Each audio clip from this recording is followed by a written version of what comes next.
காலகட்டத்தில் ஏன் ரொம்ப காலகட்டம்லாம் இல்லை, இப்போ வரைக்கும் அதானி கார்ப்பரேட் கம்பெனியோட மோடிஜி உறவு வச்சிருக்காரு.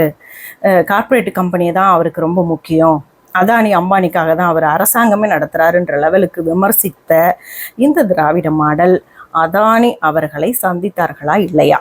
பாரதிய ஜனதா கட்சி தலைவர் மற்றும் கட்சி நபர்கள் மட்டுமல்லாது இன்னைக்கு தமிழக மக்கள் எல்லாருமே இதை தெரிஞ்சுக்கிற ஆர்வமாக இருக்காங்க.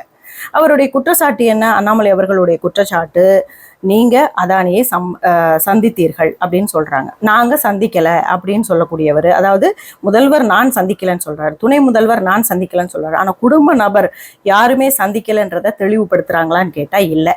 அப்போ இவர்கள் சந்தித்தது உண்மையா இல்லையா? அவர் ஆதாரத்தோட குற்றம் சாட்டியிருக்கிறது தவறுன்னு ஏன் ஓப்பனாக சொல்ல மாட்டாங்க?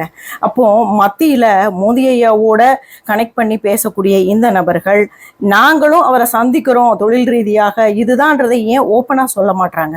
தவறான குற்றச்சாட்டுகளை அடுக்கி கொண்டிருக்கக்கூடிய இந்த திராவிட மாடல் அவர்கள் செய்ததை மறைக்க காரணம் என்ன?